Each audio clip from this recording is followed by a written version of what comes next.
Straw Hut Media. Hello on the Rockers. It's Ladies Comedy Night with comedian writer Allison Reese, who has gone viral with her Kamala Harris videos, as well as TV, film, and comedy club work with my guest co-host, storyteller, and writer Jen Curcio, winner of the Moth, by the way, and me, just pretending to be funny. Your favorite host with the sassy most. Raise a glass and let the drinks begin. It's On the Rocks.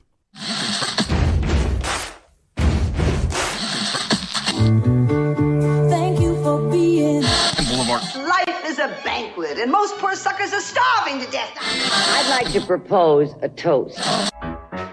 This is On the Rocks with Alexander, where I drink with your favorite celebrities as we talk about fashion, entertainment, pop culture, reality TV, and, well, that's about it. So pop a cork, lean back, and raise a glass to On the Rocks. Fasten your seatbelt. It's going to be a bumpy night. Lord have mercy, buttons and bows and pantyhose. On the Rocks podcast, a place where we're too glam to give a damn. My pet peeve this week, people announcing on Facebook, yes, some of us dinosaurs are still using Facebook or Instagram, saying, I'm going to delete my followers. I just have so many. So unless you interact with me, send me a message or whatever, which basically means raise my algorithm, you're gone. I'm just like, bye, girl. Like, delete me. I'll do it first. You want that? Bloop. Yes. Follow us on Instagram and TikTok at On The Rocks On Air, and on Facebook On The Rocks Radio Show. Send me an email, book me for a pride, funeral, wedding, quinceañera, bris, I don't care, I'll host. Info at ontherocksradioshow.com. Also send us your comments, guest requests, and guest questions. Info at ontherocksradioshow.com. This show's presented by Straw Hut Media. You can watch and or listen to our now over 320 episodes at ontherocksradioshow.com for free. You can watch us on Apple TV, Roku, Amazon Fire TV, on the Outlet.tv app, Facebook Watch, streaming with pride on SVTV Network, and on Channel 31 on the East Coast. Hello, East Coast. Aren't you jealous of our heat? No. Okay, let's get this show on the road. My co-host today, coming back to On the Rocks, Jen Curcio, is a storyteller and writer. She has won the Moth, appeared on Soul Pancake and Kevin Allison's Risk podcast, and performs all over LA. She hosts Chill Vibe Storytelling Open Mic, the only open mic for storytelling in LA. That's at the Lyric Hyperion, by the way. There she is. She's so fabulous. You might recognize her. She's come on the show to talk ghost stories in LA, which I love. Please welcome back Jen Curcio. Thank you so much for having me. Curcio. Okay, this probably sounds like Tony, that video behind me. What did I say? You can't get good white help anymore. You just can't. Like, you just cannot. No. This probably sounds like duh, but storytelling is wildly different than stand-up. For us laymen, how are the two forms the most different? Because I've been to storytelling nights, and to me, it's elongated storytelling, but it doesn't have to be funny, right? Yeah, it doesn't have to be. I tend to try to be. But yeah, I would say the biggest difference is like the structure. But I've seen bits of storytelling structure in stand-up. Well, that's what I mean. It's like, okay, well, how do they really differ? Now, are storytelling sets, do they tend to be longer? Yeah, I would say so. And every story has a beginning, middle, and end? It should. I do. How do you know who's a good storyteller? Like, if somebody tells, like, it's a tragic story, but they're terrible at it, do you tell them, like, hey, this is not for you?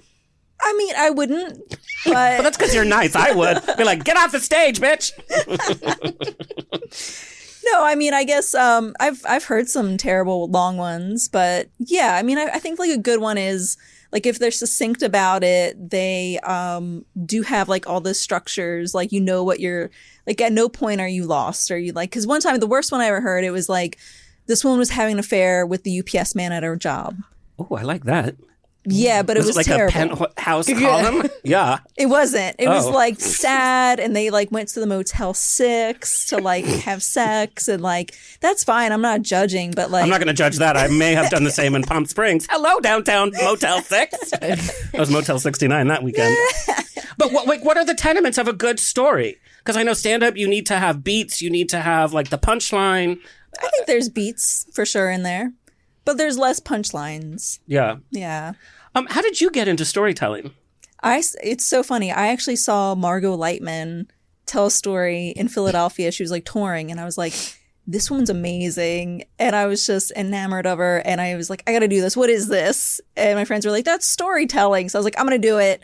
And so I did like one show. There was only one show in Philadelphia where I'm from. And then I moved to LA, and I was like, is there more here? And I just started doing it. What was the first story that you remember telling? It was a story. So I worked with a woman who was just, she like was trying to like pin everybody against each other at work.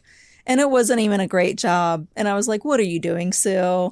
And so it was just like all about that. And then Come on, Sue. Yeah. Sue is here, but no. Can you imagine? Yeah, it was just about that and like how she started crawling under people's desks. So I had to go to HR, and the HR person was like, "Can you demonstrate?" And I did it, and I was like, "Is this like a reality show? Like, what the hell?" And so, Oh my God. and then she started laughing, and she's like, "I'm sorry to laugh at you, but it's funny." I could never be in HR, even though I've been in HR many, many times, never to work. So how is the storytelling scene in LA? I know that you host one of the only open mic nights, but is storytelling thriving? Is it famous people doing the storytelling? Who's in the storytelling gang? I think it's a mix. I think it really is. It's a good mix. I went to a show a couple weeks ago, and there was someone from Mad TV on it. That was pretty cool. I think it's just a good mix. But it's thriving. It's it's building up. I always thought of doing that, but my stories are so long. You should do it. And just because I think I'm funny doesn't mean anybody else thinks I'm funny. You are. Well, we'll see. No. I'm taking that button away from you, Tony. My God. All right. It's time to get down. Allison Reese, at Alien Reese, by the way, across all platforms, comedian writer known for her Kamala Harris impression, viewership in the millions worldwide. And I'm not just saying, sometimes I get a PR rep and they're like 1.1 million. So they say millions. We're talking millions. Currently, she voices characters on she voices the characters of Lydia Parker and Nina Powell on Stephen Colbert presents Tuning Out of the News on Comedy Central, of course. She made her film debut in the Judd Apatow film Bros and was named 2022 Just for Laughs New Faces of Comedy. She's an alumnus of the 2022 CBS Sketch Comedy Showcase and the Second City Chicago. And if you know anything, the Second City Chicago is home to all the greats. And probably some disgruntled not-so-greats that were like, she also appeared on The Tonight Show with Jimmy Kimmel. You can listen to Allison's podcast, the MK Hour on Apple Podcast. I can't even do it right. MK Hour on Apple Podcasts, or catch her live at UCB with her sketch group Wishbone, or at her solo show Unhinged Beyond the Kamala. And I'm so thankful one of Allison's fans sent our show a clip, and I was hooked instantly, and I had to scroll through every post. It was like, no more post available. I'm like, what? I went through years of posts. I was like, this is amazing.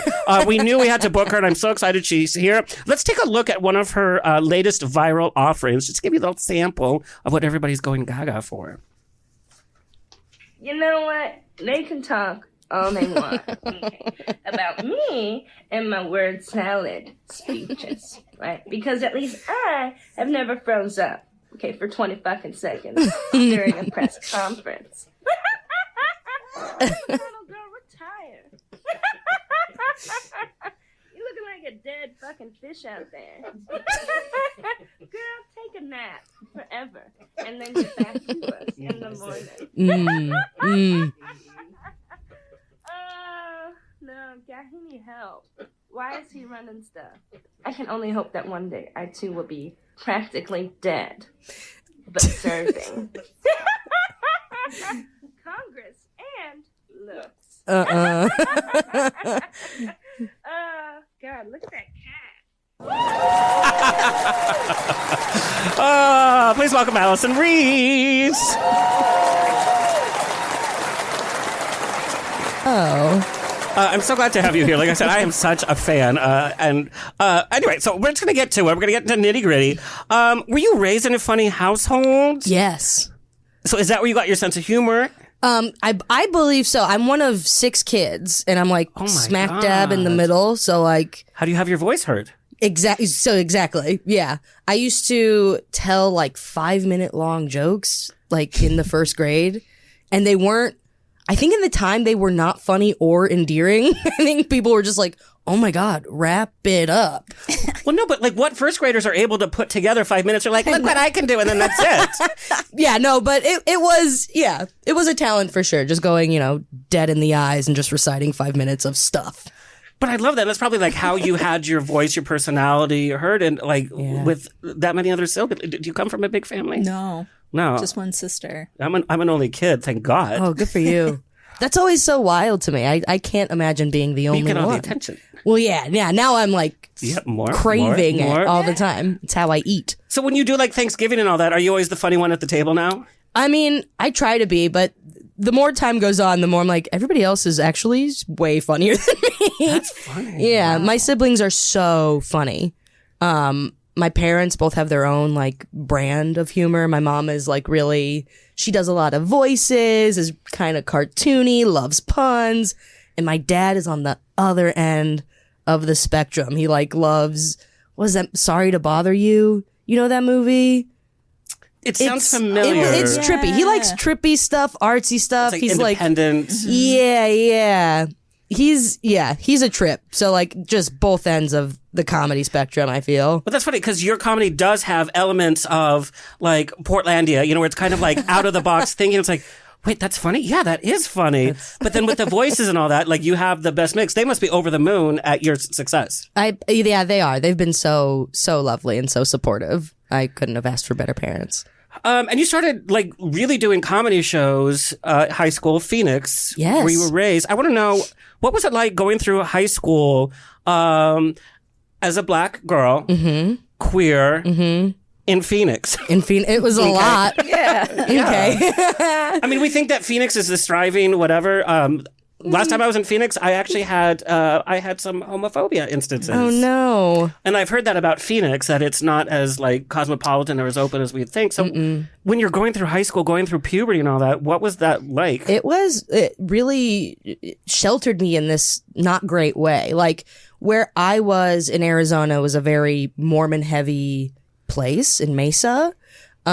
Which definitely influenced me big time. I didn't come out till I was like 20, 21. Wow.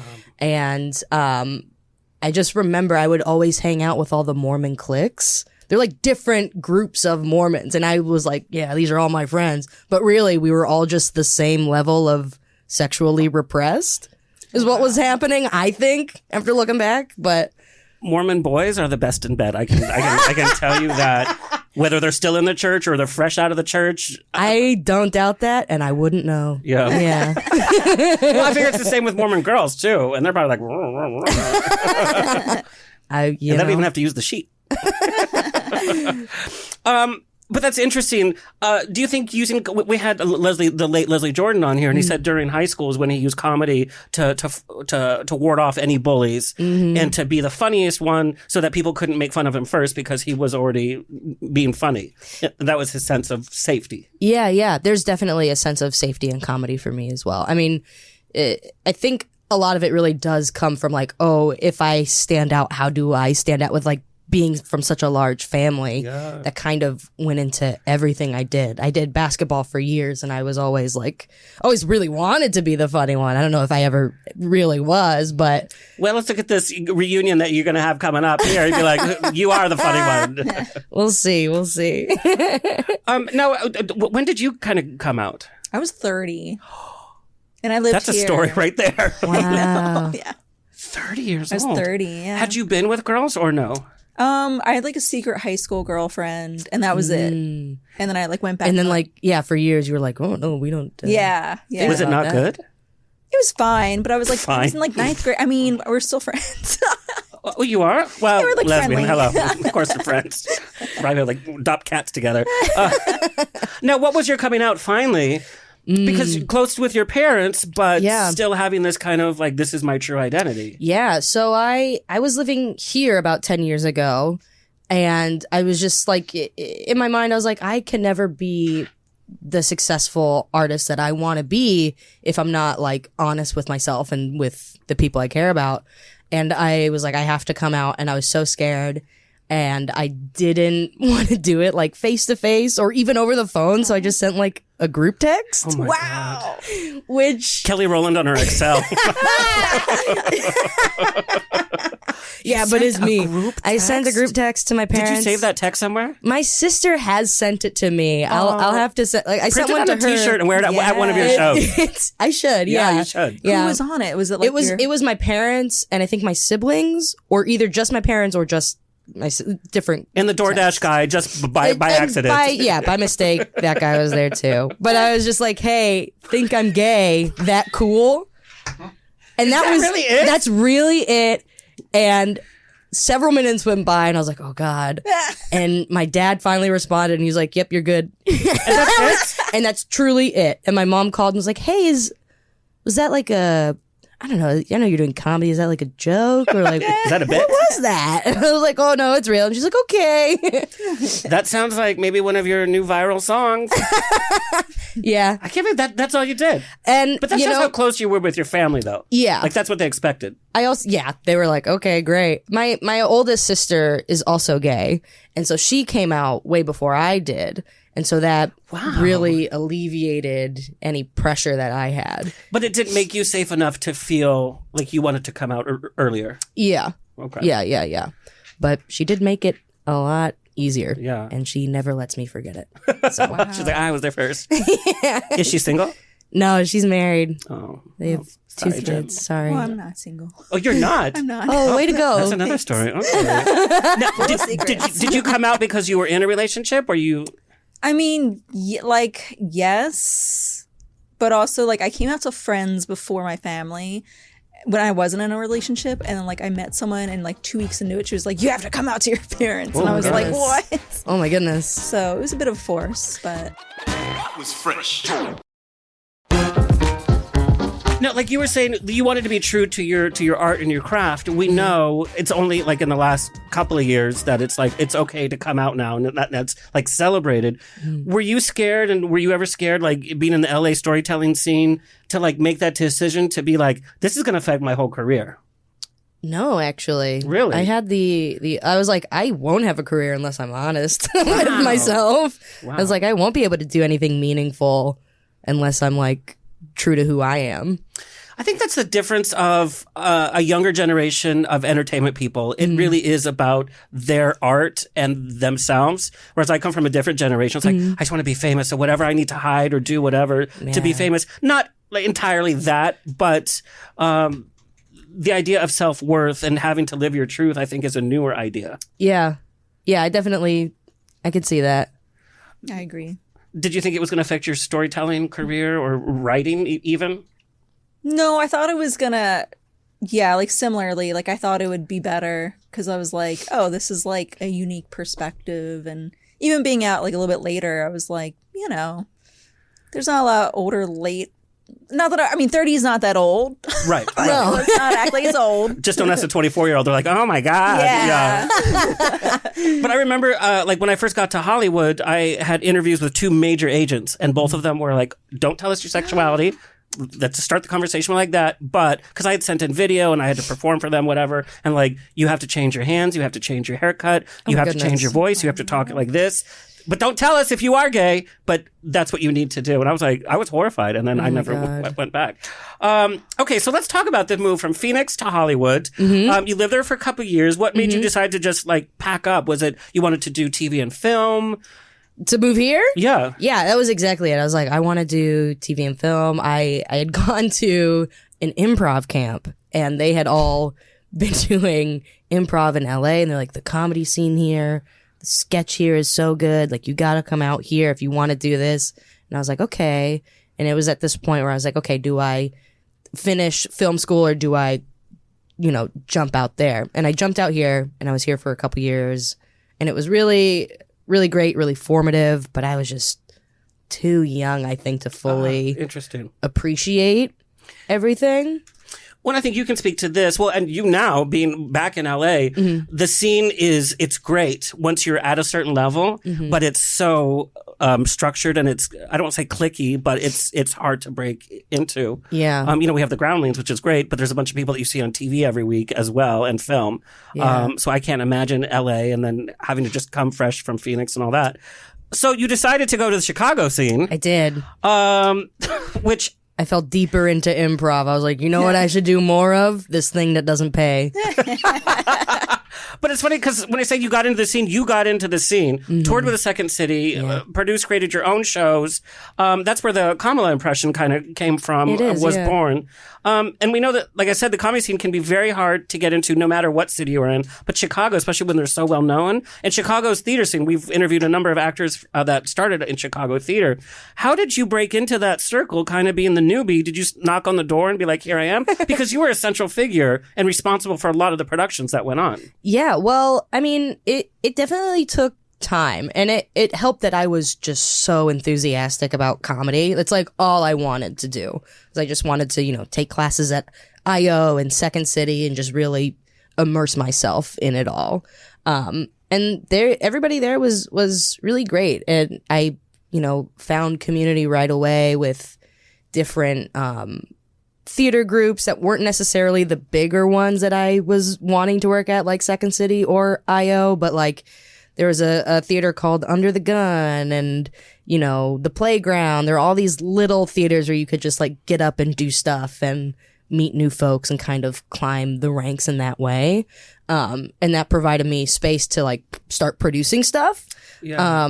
And I came up with this improv form called Matt Damon Improv. Yes. I want to know the name.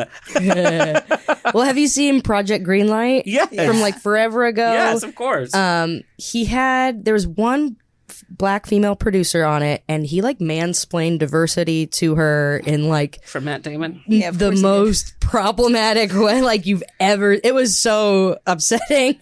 And I saw that and I was like, man, if he could just listen to a woman of color for 5 minutes, he could stop whatever this is. So that was kind of that was the inspiration. So we would have a guest white person. The team was all women of color, all different walks of life. And we had one white person, and they were our Matt Damon or Lena Dunham, if you will. And they weren't allowed to speak unless they were saying something we said to really force them to listen to women of color. Yeah, I love that. Well, and you turned this into like a web series during COVID. I You did, in yeah. Diana, and you structured it around women of color in the business world. You have because it got a lot of press. Yeah, I hadn't thought about it in a minute, so I'm just remembering the premise was It was an office.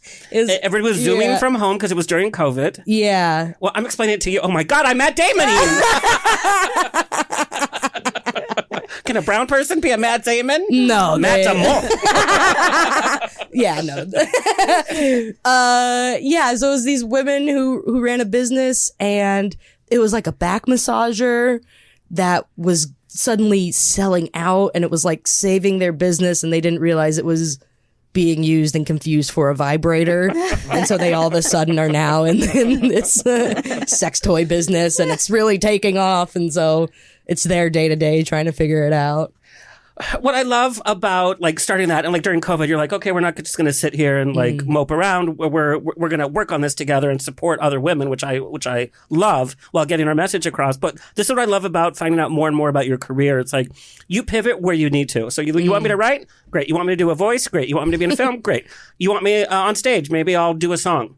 Yeah. Even, like your TikToks and your viral videos, you pivot and you keep challenging yourself. Oh, thank you. And you keep like reinventing yourself, which is so important in this business. I really try to. Honestly, it goes back to just trying to be the best creative I could be. Yeah. I don't ever want to be stuck to one thing, which is kind of a line I walk with the comm looks. I'm like, okay, this is what the algorithm is hungry for, what it will reward me for. Yep. But there's no way I could do just that. So I typically try to use my Kamala to introduce people into my other stuff. And I clicked on all that other stuff. Oh, good. Did storytelling increase after COVID because people were at home being very reflective about their lives? Yeah, I think it did. There were like a lot of online shows. Yeah. But it was I think it was so hard because I'm sure like anything, like stand-up shows online, like that live audience feedback was just not there, and you were just kind of like, It's rough. I can't imagine that. Did you did like Zoom shows? yeah. So I don't know, with comedy Zoom shows, a lot of it would be like, light up the chat, let us know that you're laughing, which is like so not the same. Yeah. And like, I'm not going to be looking at the chat. Yeah, It takes it out of the moment. Yeah. But like, how did you get that like feedback? Or I didn't. You didn't? You're just like, okay, I'm doing it. I was just like, I'm doing it. And like one time there was like a guy in like, he was like coming from in the Midwest or whatever. And he just would like groan throughout people's stories. And I was like, he had his mic on? he did. Like he was the only one. And they were like, please turn off your mic. And he was just like, ugh. Oh, Jesus. And I was like, oh man. That's hilarious. It was really awkward. But then it was also nice because like I found there was Indiana like Part 2. There it is. there was like a nice group of lesbians in Seattle that did a show that was really nice, and they were like very thoughtful and nice. I like that. What I think the smartest thing during COVID were comedians that just didn't sit on their ass. They started clipping a lot of their stuff. We know a lot of comedians came out of COVID booking shows left and right because people were just home scrolling and scrolling. Yeah. I got to know a lot of female comedy troupes that finally were putting their skits online. It was a great period of discovery because we were looking for laughs somewhere. Yeah. And I thought we saw a lot of diversity during COVID that we wouldn't have seen from Hollywood or whatnot on the mainstream basis. I want to know, in Chicago, your first professional gigs, like your first shows with the Second City, shows that you produced, what were your biggest obstacles in being in that scene in terms of was race, gender, sexuality an issue? Oh, absolutely. It's so funny because I've moved around a lot. I lived in Phoenix here, Chicago, New York, just all over the place. And I always find it so interesting that each city has its own flavor of racism. And like no city is immune from it. It's just how they're doing it. Yeah. So like Chicago really threw me for a loop because Midwest nice is such a thing where everybody's so polite. But it does throw you because I'm like, wait, does that person hate me or they're so polite I can't get a read on it. So it's like a little bit harder to read. Whereas in New York, if somebody has an issue with you, they straight up tell you to your face. Which I appreciate, by the way. It's none of this like behind my back. It's like, okay, you don't like me, fine. I know where I stand. Yeah, so it was like I had to learn like a new language in existing on top of like just being in Chicago. It's not like here you have to interact with people all day long, like being on the train. You're like, your personal bubble is now intersecting with the personal bubbles of all these people you would never ever see if you were just in your car, you know? So that was definitely an adjustment. As far as like the comedy scene, when I was there was a lot of growing pains, I think, and a lot of growth. You know, there was in the early days, there were definitely times where it was like I would come on stage and my white scene partner would make me a slave. No. Yeah, and it'd be like, oh my God, why did you do that to me? and then it would be like, you know, the teachers were older Chicago people who were like, remember Tina Fey in the 90s? That was fun. And like, but like wouldn't know how to handle that situation. So it would be a lot of like self-advocacy from a lot of the people in that scene. Which is so weird because the black community in Chicago, especially the black theater community, is so it's so prevalent and it's so critically lauded. I guess that didn't carry over to the comedy not scene. into the improv world. The improv world is very, very north side. Chicago is a incredibly segregated city. Yes. They like South Side, like you ever seen The Chi on Showtime? Like yes. And so the improv scene is very heavily catered to the north side of that city. Wow, that's interesting. So yeah, there's definitely blind spots. I've definitely seen a ton of growth. Like the thing I mentioned would not happen today in any way, shape, or form. Luckily, I mean, that's a thing that happened to me, and I don't think that would happen to anybody who's there today. But what other stuff is happening there? I don't know. I'm not there anymore. Well, even my like ignorance, like when I first was seeing your videos and I was passing around, like, oh, you've got to see this Latina comedian. I just assumed you were Latina. Oh, really? Because your first looks, I'm like, oh, you got to be Latina. And it's like, no, that was my... That's so funny. Because I wanted you to be like, in mi familia so badly. But that was like my thing. And somebody was like, dork, she's not Latina. I'm like, what? That is so funny. Okay. I get a wide variety of what people think my background is. I used to work at Starbucks in Phoenix, and there was one day this couple came through the window and they pull up and they see me and they go, mahalo. Oh, I could see that too. And I was like, what? And they're like, mahalo, we just got back. And like, they kept talking about how beautiful it was and kept saying mahalo. And I was like, no. Can I have my double white macchiato with soy and almonds? Yeah, and I was like, oh, man. But that's good for Hollywood, though. Like, once the strike is over, you're going to be like, yeah, I can play that. I can play French, yes. Egyptian, yeah. French, yes. We. Yeah, I was gonna say we. Yeah. We. I can eat a croissant in no time flat. That's my friend experience. Yeah. I do want to talk about day jobs. You know, Sure. we know in entertainment, storytelling, improv, podcasting, you got to do what you got to do. I want to know, what were some of like the worst day jobs that you've had to pick up and you were like, Oh man. girl, this is for you too. Oh, She picked up like the jug. She's like, I was like, I'm Jen, I don't have a problem. You know, that is so funny. Just the whole handle. People expect it from me. Yeah. Get it. Did you know Tito's came with a handle? Just for me. Just for you. Yeah, Uncle Tito's like, this is for you. Worst day job. I had so many. I've done a lot of different coffee shop gigs. And there was one coffee shop gig that was so chaotic. One of the cooks like had a gun in his bag and he like brought a gun in and they didn't like punish him. And because he like was the weed dealer for the owners. And so they were like, well, we Sell more can't fire croissants. him. Yeah. And so they just had him write an apology letter to everybody. What? like a personal one? Which was so crazy. It was just like pinned in the You should back. have just sent a group text like you. Like, sorry about the weed, y'all. Good. Yeah. Yeah, sorry about it. I also worked like a temp job at like a call center. Nothing sucks your soul out of your earthly body quicker than working at a call center. 100%. It's the worst job on the planet. And they make it sound like, oh, it's easy. It is easy money, by the way, if you can Yeah. stand more than 4 hours of it. When I first moved to LA, I won't say how many decades ago, the first job was call center. You're going to make $17.50. And at that time, it was like, great. Yeah, You'll get amazing. paid every week. You get bonuses, whatever. You'll get paid for the training and you sit there through the first 2 days and they give you the script and they're like, it's fine. The names are going to pop up and whatever. It's the most horrific, like you said, soul draining. It is, yeah. Oh my God. And they had like these systems that would like keep track of like, it would time you. It was like, Yeah. oh, how long are you in emails? How long are you on the phone talking to people? How long are you in the bathroom? And it was like, And then y'all are they'd have the tracking my floor manager that would walk back and forth. Yeah, and be like, yeah. And it's like, oh man. It that coupled with it being Chicago winter, I was like, nothing could be worse. No.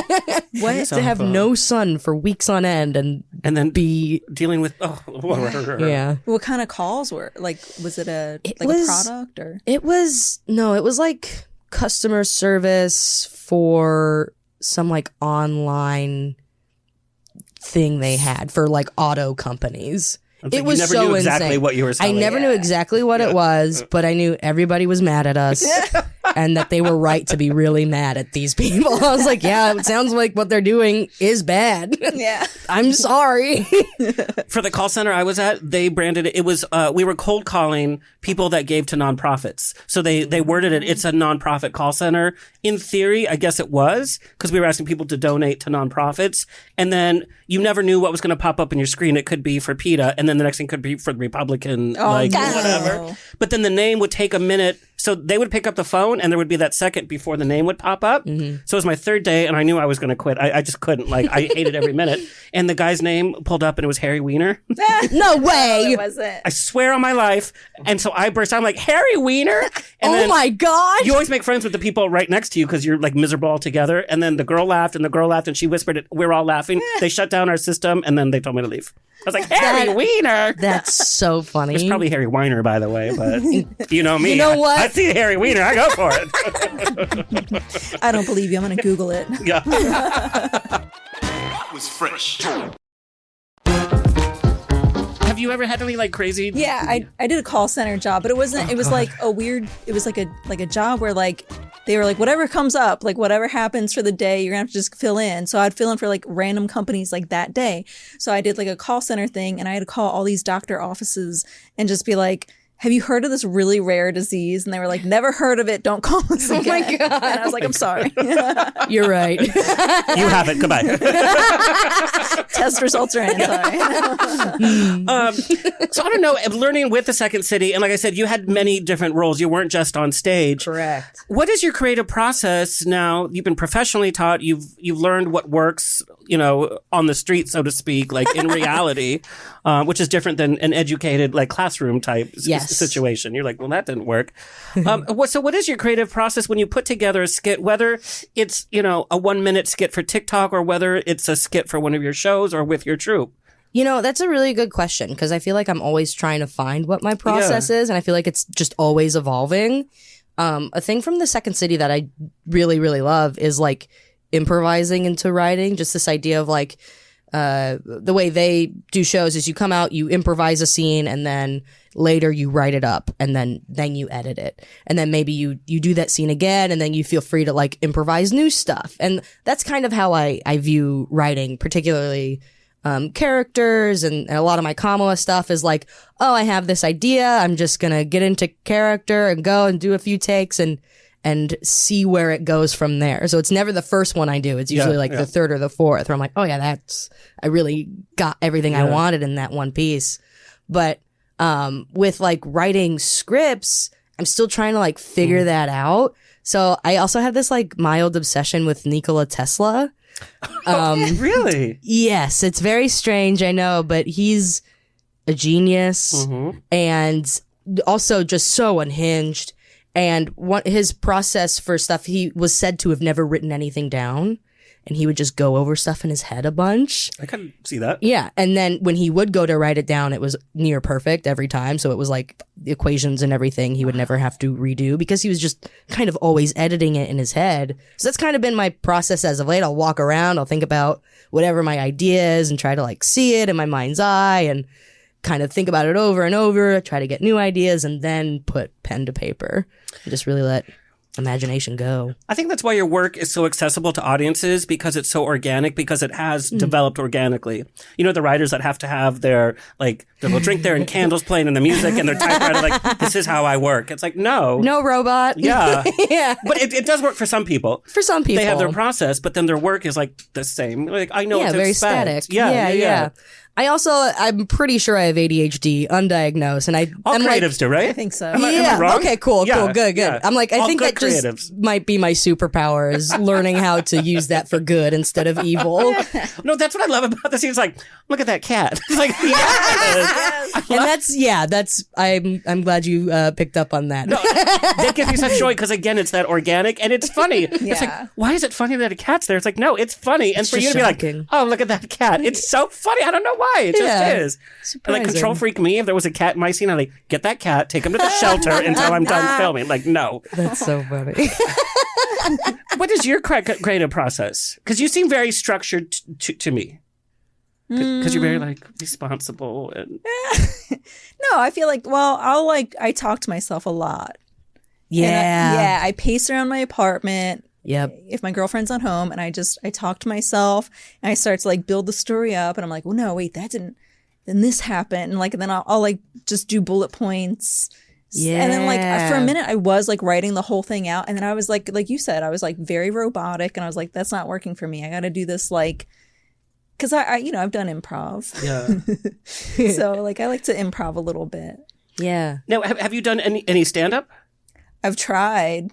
It wasn't good. And you would think that a storyteller would be a great stand up person. Yeah, you'd think. I thought. What went wrong? I think it was just okay. So I had a really shitty joke. This was a Zoom show during the COVID times, and the joke I did was it was like one time right before the lockdown, I went out to breakfast with a friend. I met up with a friend, and I was in WeHo, and this dad was like, he like yelled at me. He was like, Tyler, I told you to get back in that restaurant, because I had like a backwards baseball hat on, and then he realized like, this isn't my son. This is a lesbian. But like nobody liked that joke. Like on this, they were just like, "What?" I think it's funny. Yeah, no, that works. Thank you. I have friends who are like, oh, I never get rid of a joke until it bombs 5 times. Okay, I'll do it again then. Yeah, try it again. with a different 4 more crowd. times. Yeah, you have 4 more times. Can I count this? Yes. That was funny. Yeah. Thank you. So in Chicago, though, that's when you first did your Kamala impression. It is. For an SNL showcase. Yep.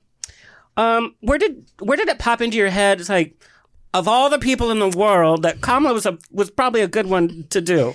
Well, it was an election season, and she was still in the running at this point, and SNL had been coming around, and I was like, Allison, what other chance are you going to get to try to portray another like half black person in an impression? Like, you gotta try. So I was like, okay, I like researched her. I watched the the videos of her at the debate stages and was like, okay, and she was given gold, by the way. I'm like, really I'm was. speaking. I mean, she was just giving gold left and right. Yeah. Or that little girl was like huge. I was like, okay, I got to do something with the little girl and the buzz.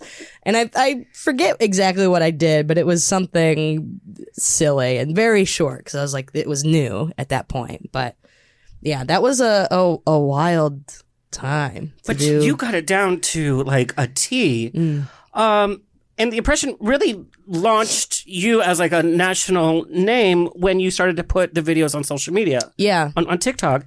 When did you first realize the impression was a hit on social media? Oh God. I think pretty immediately once I started doing it, because it was interesting. Impressions I've always been able to do like voices and stuff, and I've always prided myself on that. But for whatever reason, I think somebody along the way told me like, oh, impressions online, that goes nowhere. Don't even try it. And I was like, it's the Wild West of the internet, so why not try it? And the one time I did, which was like years, I think, after that showcase. Yeah, it took you a while to decide to put it on. My first thing was like online. Yeah, because that showcase was like 2019. Yeah.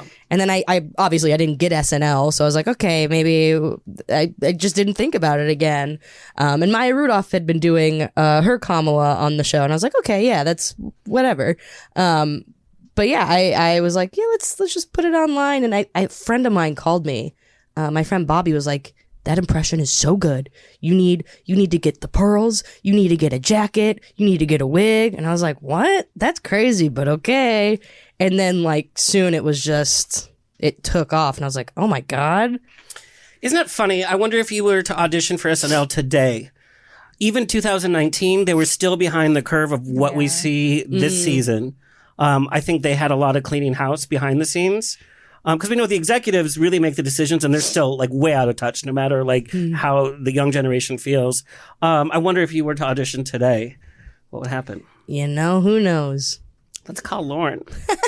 The talk is that Lauren's going to give over the SNL legacy to Tina Fey. Oh yeah? Because he's tired. I don't want to say anything bad, but he's a little tired. He's tired. He's been doing it for such a long time. I mean, and what a genius. How many great comedians has he given a home to? Countless. And spin-off movies that have worked and have not worked. I mean, he's just out there. Yeah.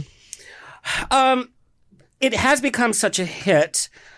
Do you, and this is when I was like researching you and I was looking like at your music and all the other things that you do, especially when you're like, I wrote this song and you're like, your voice teacher is like behind you. And you're like, it's like Hamilton. I was like, oh yes, this is so hilarious because you are just so in it and you're so organic with it. It's like, I'm peeking into it. It's not like I'm doing a skit, which I love, but you have like this whole other part of your comedy. Do you ever feel overshadowed at this point with the Kamala impression? Because I know like other interviews are like, do Kamala, like there's no poke you with a stick, like be funny, do Kamala. I mean, yes and no. I mean, it's like a double-edged sword. It is a double-edged sword. I'm very for my jug, by the way. Please do. Yeah. I'm very grateful for it. I have a lot of fun doing it. It feels so weird to be so connected to a character, and it feels so artsy to even say that. But like, no, but it's true. And to your fans, by the way, your fans are very, very loyal. That's incredible. Yeah. Yeah.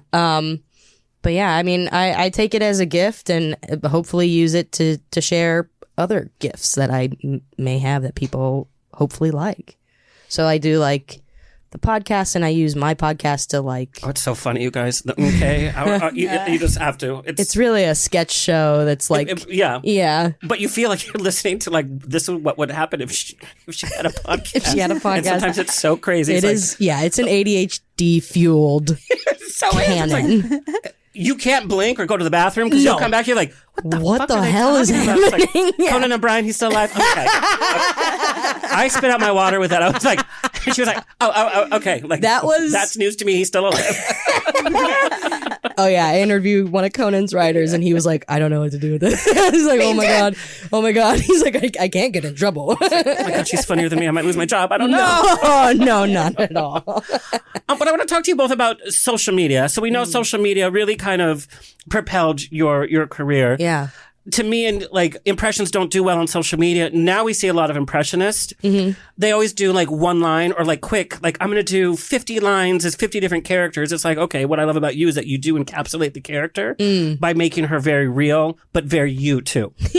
Like it's Allison enjoying being Kamala, and it's so spot on. It's like, I want to hang out with Kamala Harris now. And if she were actually to walk in, I'd be like, no, I want the other one. Oh my God. You know, I do wonder if she's been getting goofier over time, if she's seen my stuff. Maybe that's narcissistic. I don't know. No, but I mean, you know, she's very down to earth. Her family is very down to earth. This has got to have come her way. I hope she probably laughed her ass off. But here's the thing: you're not always so like liberal. We need to show her in the best light. Not that you show her in a bad light. You show her as a real person. Yeah. Like, where's my butts? Take a nap. I say it to my friends all the time when they tell a bad joke or something. I'm like, go to sleep. Like, Go to just so funny. sleep. I'm doing it all wrong, but so. But social media, to me, do you think it's helped or hindered the comedian life? Because there's a comedian out there. I've met him a few times. He's very nice. I will have to say he's only become popular because I don't know who his PR team or his management team is, but he was in everybody's feed for about 3 months. No matter what gender, sexuality, class, what state, he was in everybody's whatever. And now his shows are sold out around the nation. wow. Is he funny? He does great audience reaction work. Sure. Which is a gift, I think, separate than just regular stand-up. Yes. That is a gift in its own. That's the kind of comedy I can do. Give me an audience, I'll spend an hour with them. Yeah. But tell me to do an hour of stuff? No way. Sure. But social media is responsible for him being famous. It's like, okay, he must be good because he's in everybody's social media. God, I want to know who it is. I'll tell you after. I think I know who. I think you know too. I probably He's very do. pretty. He thinks he's pretty. See, Anyway. now you lost me. I don't know. No, I'm just kidding. No, but there's a few comedians like that. We're told this is funny because everybody's liking this clip or whatever. Yeah. It must take you a lot of work to edit, film, and then to like put out. You're like a one woman production team. Yeah. Even though you have family support and your spouse support, but still, it's like at the end of the day, it's like to decide to do a 1 minute TikTok is like, I know how many hours this is going to take me, and then to get ready, you know, To get ready. and your experience with social media, I probably would listen to a lot of storytelling on social media where I don't listen to podcasts, which I know is bad to say. Who has time? Number one. Number two, like I get bored of myself, but that's why I like MK because it's like a whole different experience. What do you think social media has done to the comedy industry? That's a great question. That's why I asked it. Ooh. Sip some more. Now we're getting into the I want hard the tea. I want the tea. I feel like with anything, there's good and there's bad that comes with it. I've definitely, especially right after the pandemic, and I was definitely one of these people who really benefited from things being so online after a while. But I also had years of like live performance to sort of back it up. If I had just been doing video performance and I didn't have any of the training or experience that I had, I think I would be struggling to keep up in the live arena. But I think for me, it was kind of the perfect storm where I was able to do like my own one woman production, and now I can use that to get live opportunities, and that's been really good for me. Whereas I can see how somebody maybe gets really big online, but unfortunately can't back it up. That's or can't do more than a 1 minute thing because they're set in that mindset. It happens in the drag community as well. Somebody looks great in their gowns with their filters and they could lip sync to something, but they can't entertain an audience like an actual drag queen can or do like an actual live club event. Yeah, that's the opposite end of that. So yeah, I think it's good. I think it can be bad. It can be kind of cringy, but does it make some people famous that probably shouldn't? There's so many things that make some people famous who shouldn't be famous. And I feel like the internet is definitely one of those things. It's so weird because actor calls now is like, what's your Instagram? What's your followers? Which it's is like, so wild. Do you want to hear me do Shakespeare? I mean, we're talking about like for Shakespeare plays. It's like, what? Yeah. People are getting Netflix contracts just because of their followers. Which is wild. That was fresh. Yeah, I guess that is like the bad part of it. It's weird. Because I know some really talented people that have like 200 followers. Yeah. You know? Yeah, that also is, yeah. Yeah. And I'm sorry, when we get a PR pitch for the show, I have to look at the followers. I mean, Yeah. it just has to make sense. Yeah. Which, I mean, I hate to say it. What's your relationship with social media? I'm like private on it. Like I'm very private. You are private. Like am. this girlfriend thing I didn't know about. I know. That's like people are like, wait, what? Like when did you meet? And I'm like, 5 years ago. Whoa. I know it's the This truth. is so funny. Like Wow. people are like they're like really shocked. They're like, you have a girlfriend of 5 years, and I'm like, yeah, we live together. shocked. We I've have a known you dog. for like 3 years too. Yeah. She's had this girlfriend the whole time. Is she on? She's here now. She's the Batwoman. She's in the ceilings. And so that also is another thing is, you know, how much do you share? As a fan, I love to know about, you know, your home life. I like to know like all of that. But as that person, how much you want to share? Like, could it endear you more to your fans if you were more open with your personal life? Probably. Is she famous? Is that why we can't know? I'm actually Nicole Kidman. She's too busy at AMC staring into the light. Yeah. Well, I just swung over from one of the 5 AMC Burbanks. She's there. Life is a movie. It's like, bitch, come on. In this place. Yeah. Like she's ever been in a public theater. She's like, oh. Exactly. So, but was that an active choice from the beginning? It's like, this is my life and this is my profession and they won't. No, like I think at first I was very open, and then like creepy people continued to like bump into me, and I was like, no, I'm good. Yeah. So I shut it down. I was like, no, I'll be private. Because storytelling is very intimate. Yes. So that's a unique. I might make a TikTok. Ooh la la. Maybe. I didn't know you were on TikTok. I am. I posted Even one that's thing. a secret. Honey, that's not a secret you want to keep. It's like, Nicole and I have our own TikTok. We just recreate scenes from Moulin Rouge and Days of Thunder. So back to the success of Chicago. That's where you met your spouse. It is. I want to know, is it easy to date Allison Reese with you have such a big personality? You're so busy with many different aspects of your career. And what are the keys to a successful relationship while in the entertainment industry? Now I can ask you because I thought you were single. Wow. Well, is it easy to date me? I've never dated me, but I would hope it is. But we know as entertaintive, that's a new word. I like it. As entertainment creatives, we have our issues. Sure. Yeah. I definitely lean on my spouse for support. And I'm very lucky. He has a degree in comedy writing and performance, and we met at the Second City. So like we come from the same world, and he has gone off into his own creative path, where I have gone off into this creative path, and it's been really nice to like be with somebody who has such like a knowledge base for what I'm doing and was like in the same scenes and community as me and really gets it. And he's been so supportive and just so lovely with all of that. But yeah, we I love that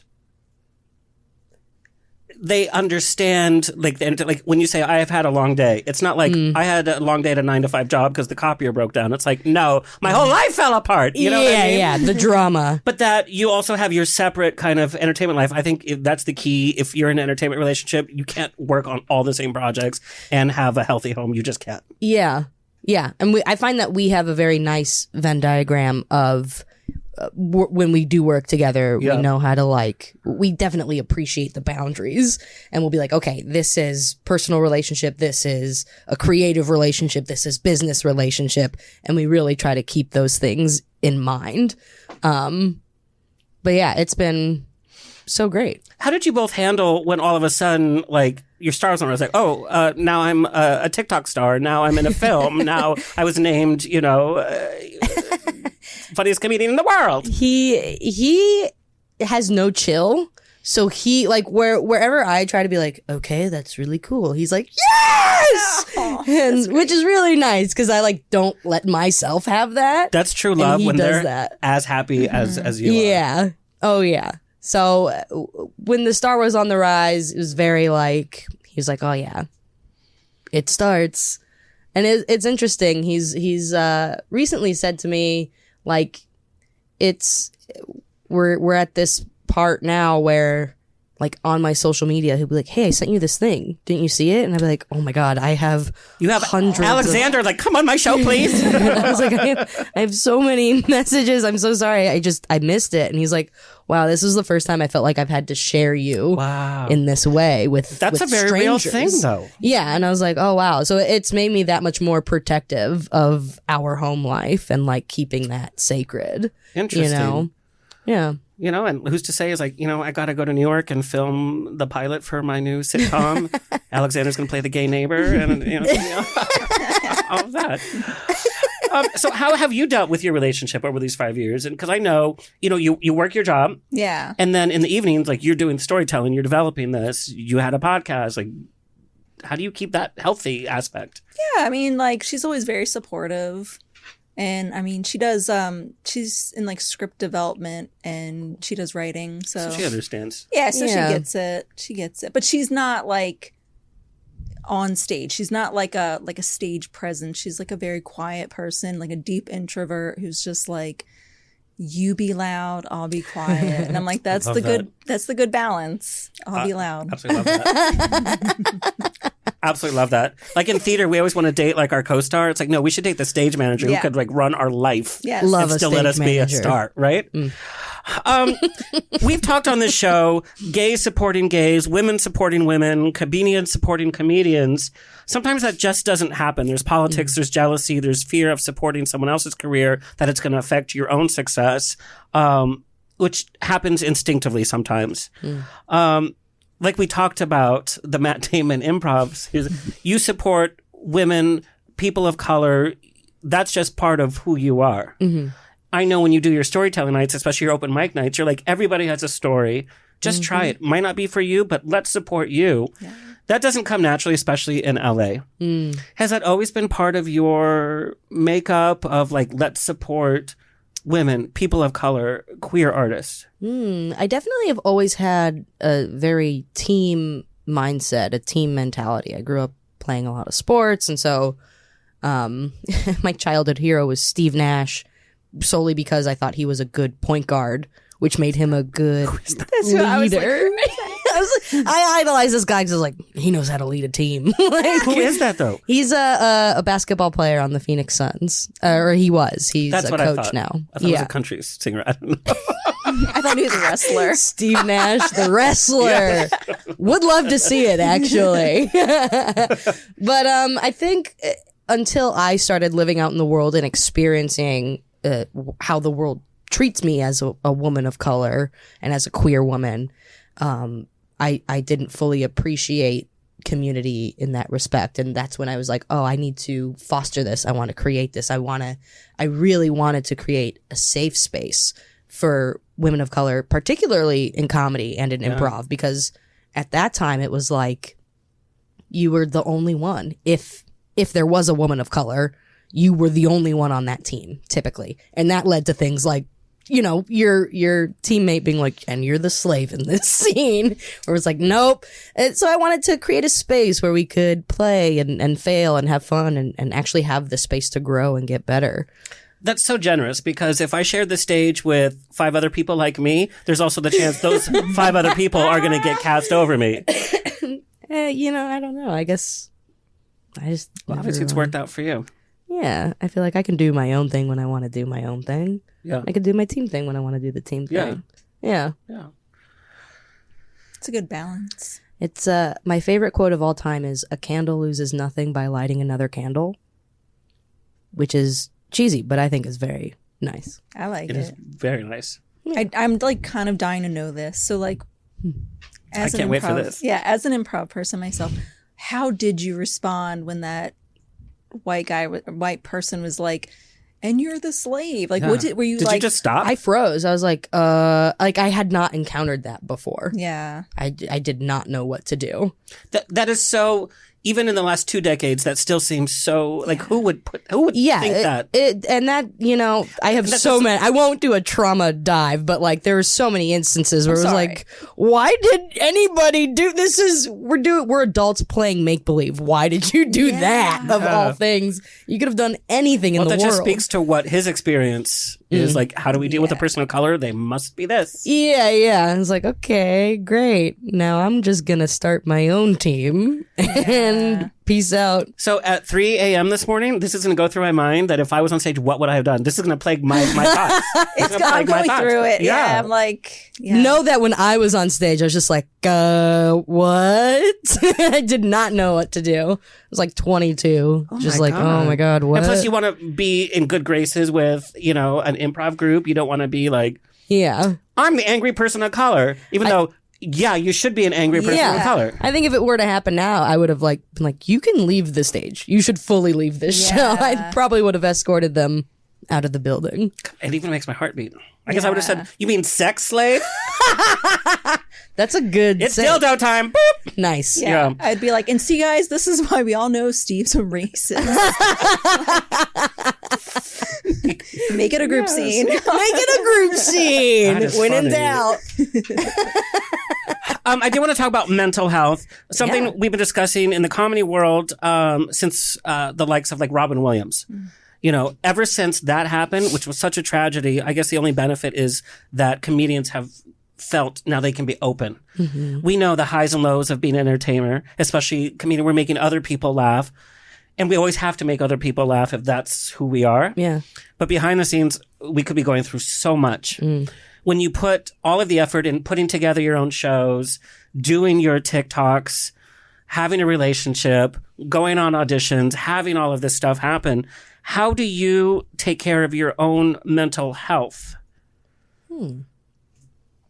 For me personally, I found that getting movement always helps clear my mind. Or like, Good sex.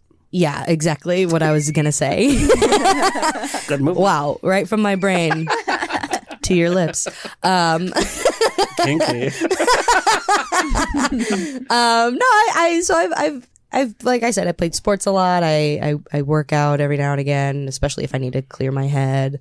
Journaling. I had a whole class in college. It was like this English class where the whole semester we focused on is journaling just as good as therapy? Why? And it was truly an entire semester was that. I hate journaling, but all I want to, like, if I was going to write a book and I have all these ideas, like 5 books, it's all from, like, my life of journaling. And I'm like, Yeah. why didn't I journal? I fought it so much. I thought it was so, like, let's meditate. I'm like, oh, I'm fine. And I love meditating. So that also keeps, I'm just doing it all wrong. Like, No, there's no like wrong way to do anything. it's meditating Meditating, journaling, and active. yeah, being active, therapy sometimes. I've scared, like, 2 of my therapists. Yeah. But the fact that you take time and, like, do that and be like, this is Yeah. what I need to do for me. And again, I feel like, you know, it's holistic. It's all part of this bigger thing.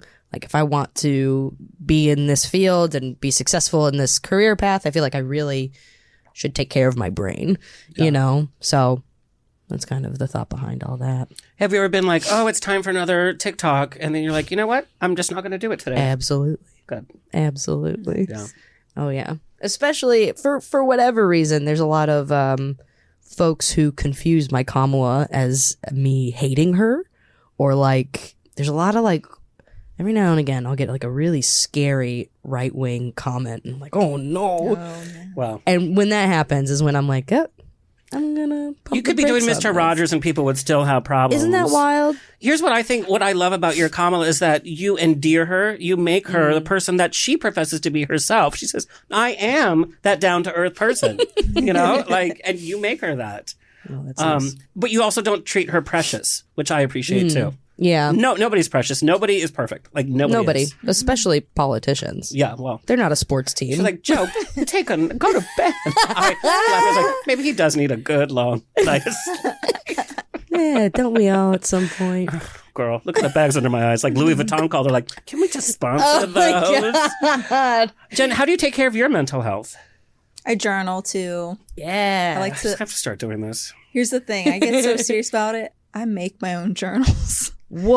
I'm not even If you kidding. tell me out of Can I human get one flesh, from you? Yeah, she's I will the seriously next thing send she's you going to one. say is out of human So- flesh. what? No, it's Covers on- not. she's You like, know sorry. what? I did start watching Yellow Jackets, and it's the I'm like, Oh my should I God. be vegan? I might be vegan now. I could totally see you in that cast, by the way. Oh, that would be a dream and a half.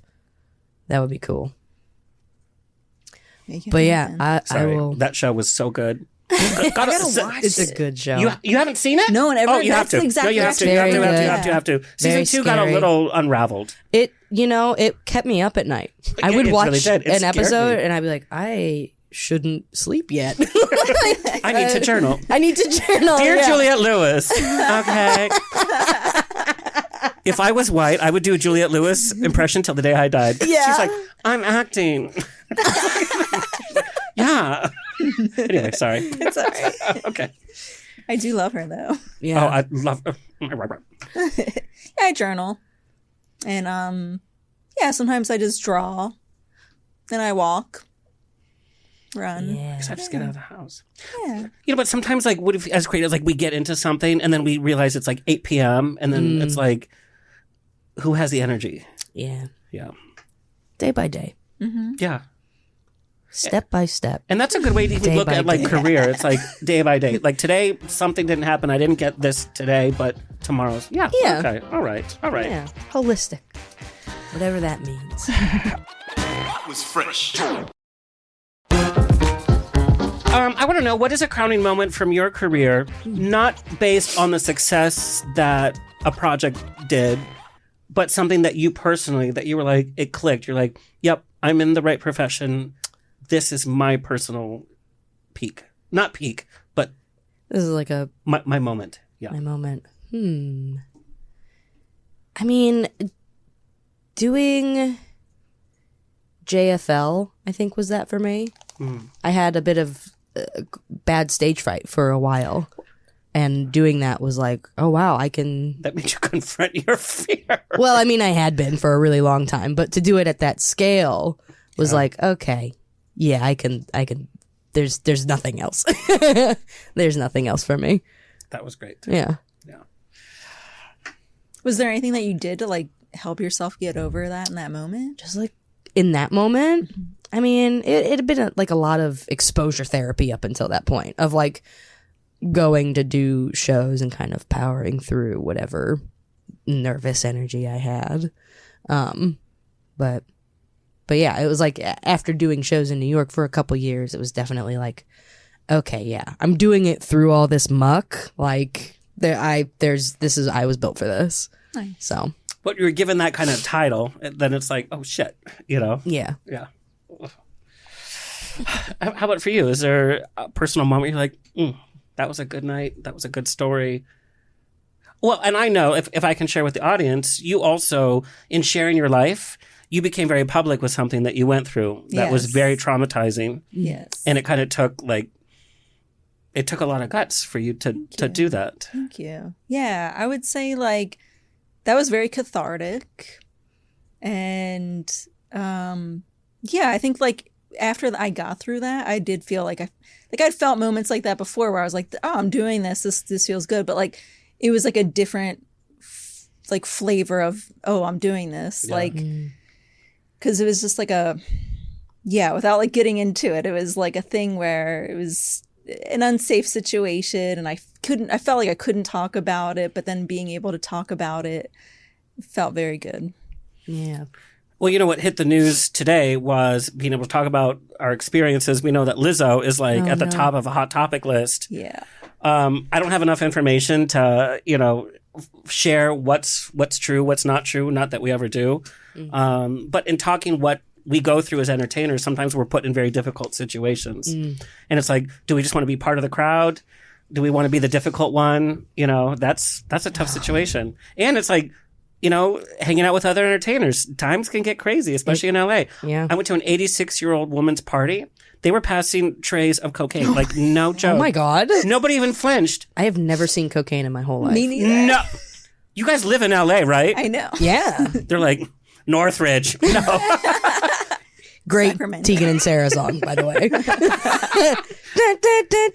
I love that one. There's Coke at every party. And this 86-year-old woman, literally, what I did enjoy was that the sober people were like, oh, no, thanks, that's not for me. And there was no, like, what? You're not? No. There's no, you're not going to do cocaine. I was like, oh, yes. And certain people, I was like, wait, what? I was like, oh, okay. Wow. That's just, no. Did the 86-year-old do it? Sorry. Yeah. Yes, indeed.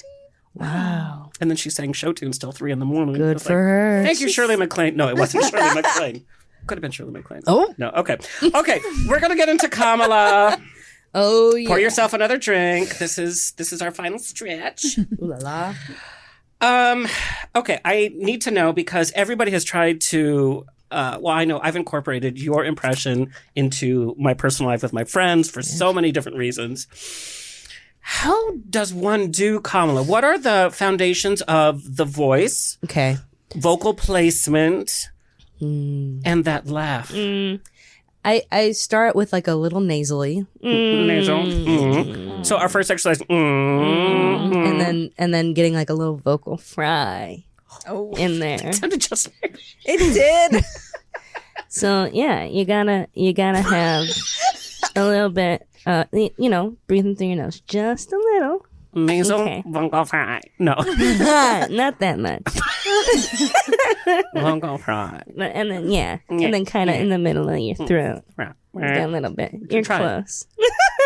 But that's not always. Okay, that's not always. That's when, she's resting and she's kind of at the end of a breath. Does she smoke? I don't think so. I mean, have you seen pictures of her No. in the 80s? Nasal and I sound like an undiscovered dinosaur. The sentence of Herosaurus, Kermit. yeah. Can you try? That's Mitch McConnell. Yes. And then I just stare. Freezing. Now, did you record yourself and then play it back to hear if? Yeah. Because I feel some people do impressions, and it's like, doesn't your loved one tell you that you do not sound like them at all? My loved one, August, he's always like, no, that's really good. No matter what. So I'm like, okay, I will hyperfixate on my own time. If I would have gotten a call from you as Kamala, I would have 100% Yeah. believed it without it being a joke. Really? I freak should out. try that. I should try calling should. random numbers. You should call Joe. I should call Joe and get the president's number.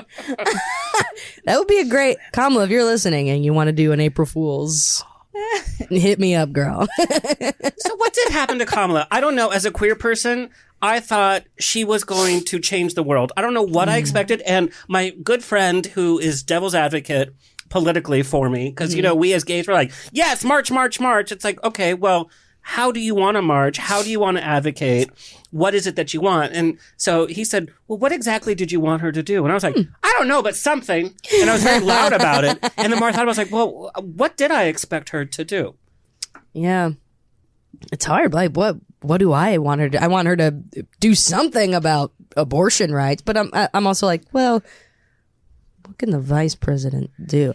Like, I remember. Maybe that's it. Is that we think the vice president. I know when the vote came finally, inauguration speech, and even the winning speech when she came out there, I just burst into tears. Yeah. It's the same thing when Obama took office, and I still was like, okay, well, do something.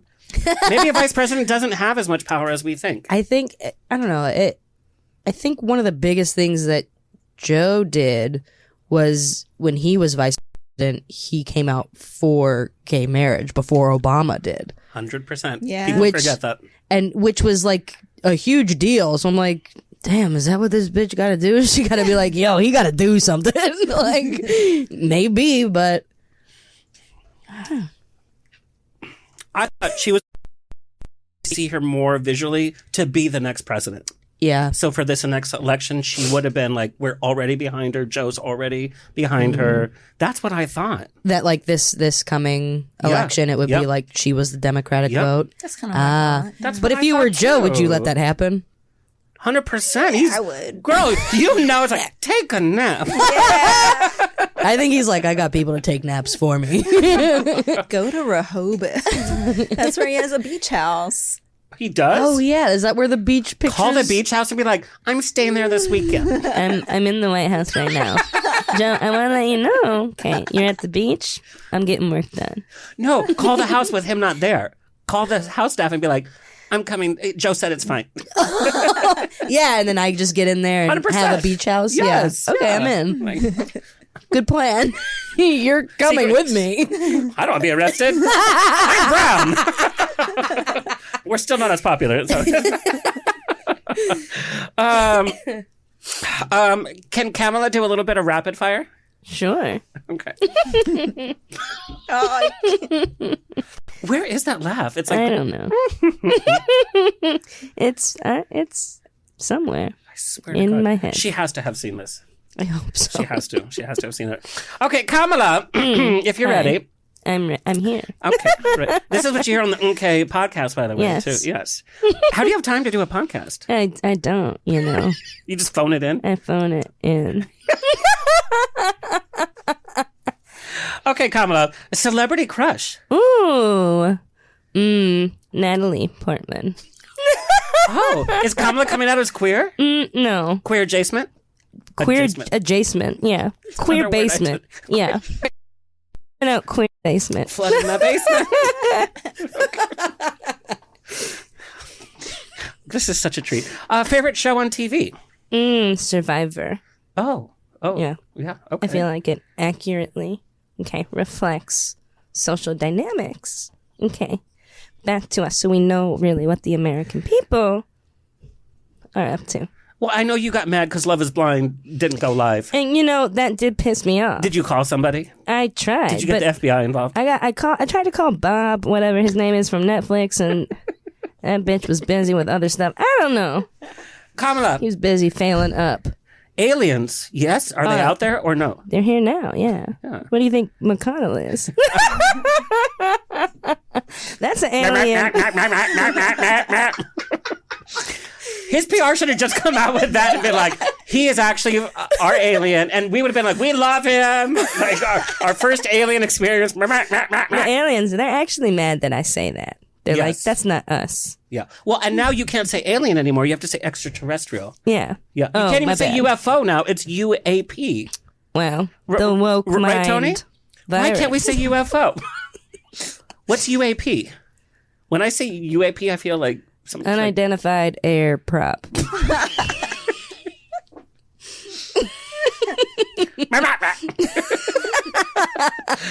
Kamala, what would your Real Housewife tagline be? Girl, what? Go to bed, Andy Cohen. Go to bed. I loved your view. That Andy Cohen voice was really good. Yeah, Chris Yeah. Farrow. Yeah, really good. And Andy Cohen came out as a top today. Wow, today? In other fake news, no. I don't get it, but yeah. Yeah. You'd want to take over from Biden. First off, you said duty. Can't let that go.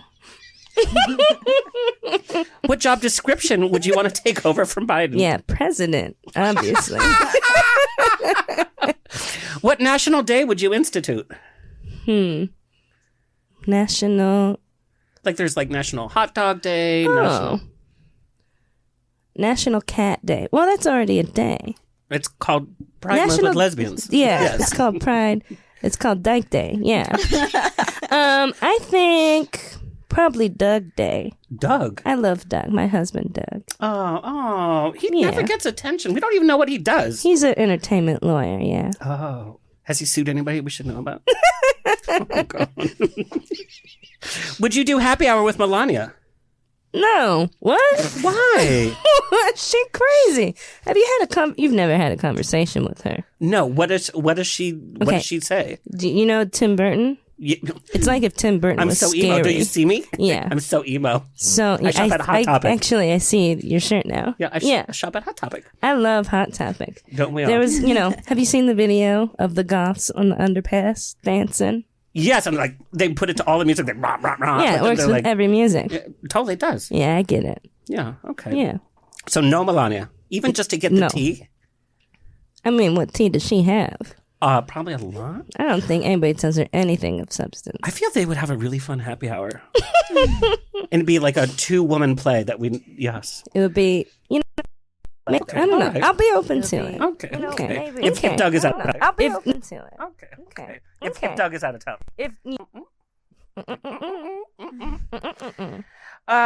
With Natalie Portman. God, please, yes. What would you do as your first day as president?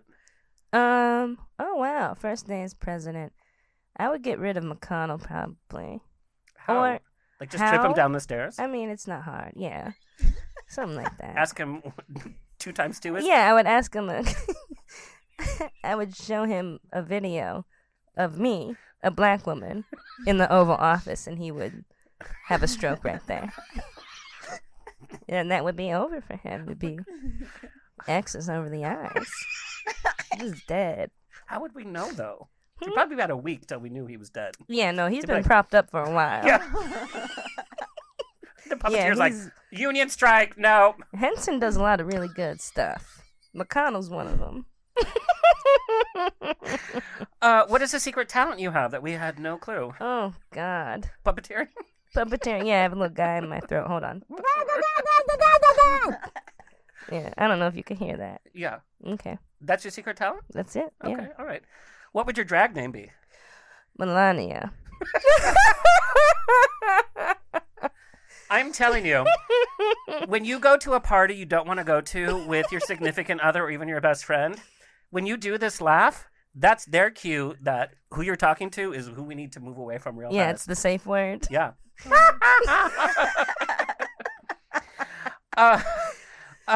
What do you think of comedian Allison Reese? Oh, yeah, she make me look good. Yeah. Look at that cat. Oh, my God. Where? Would love to see it. Yeah. Because Allison Reese as Kamala Harris. Oh, my goodness. Thank you. That was a Thank little late you. coming. That was a little late. Yeah. Thank you. This has been such a joy. So much fun. You know, sometimes when you see people online or somebody, a celebrity you want so badly on the show and they come in and sometimes it doesn't always work. This has been such a delight. I'm so excited for everything that you're working on and everything in your future. Thank you very much. Thank you for having me. This was so fun to meet y'all and chat. Jen, do you have any last questions for Allison? Oh, God. Swept up by the Kamala. I'm sorry. I'm so I'm effing like, good. oh, is Kamala gone? I think she dabbles. She dabbles. You gotta look at pictures of her in college. It was I've like, seen damn. them. Yeah, I've seen them. And Your Stonewall version? Because you picked up on some of the uncomfort that we as gay men had. I was like, has she ever been to Stonewall? Does she know it's a gay bar? like, I never Is it a well? What? It's a wall. Oh, it's a whole bar. Oh, Let's go in. And she was like, in. I thought it was a wall. You go in? That's fine. it's a B&B. Oh, my God. Thank you so much. Thank you. Where do you want people to find and follow you? You can find and follow me at Alien Reese across all the Why platforms. Alien Reese? Because I feel like I'm kind of out of this world sometimes. Yeah, I feel like I'm in another plane at times. So I'm like, yeah. And of course, Alien Allison, I was like, that works for me. Yeah. I love it. So yeah. Nice. Jen, where can we find and follow you? Jen Curcio. We have to talk about your Instagram name. It's confusing. I changed it for Halloween like 1 year, and then I was like, I'm just keeping it going. To curse? Oh. Like CURSE. I love you to death. I don't think we're on this journey with you. That's fine. Not a lot of people are. No, how many times did you ask me, did you misspell it? I'm like, no, I did not. I know. Every family member is like, you misspelled it. No, that's a I'll joke. stop. What a fun night. Well, that's all, folks. It's always a grab bag of fun here every week on The Rocks. Big thank you to our engineer, Tony Sweet, our social media clip editor, Alexis Mendez. Coming up, we have Armando and Kendi. I'm making up names now. Kenny from TLC's 90 Day Fiancé, queer cast members from the new touring production of Les Miserables, and cast members from the hilarious play Peter Pan Goes Wrong at the Ahmanson. We also have a big surprise coming up. Yes. Please like, share, subscribe, so we can continue bringing this fabulous programming coming your way. Until next time, stay happy, stay healthy, stay sexy, and if you drink, stay tipsy. Okay. This has been another episode of On the Rocks. Tweet me and slide into my DMs on Twitter and Instagram at On the Rocks On Air. Find everything On the Rocks for free at OnTheRocksRadioshow.com. Subscribe, like, review, and share. Until next week, stay fabulous.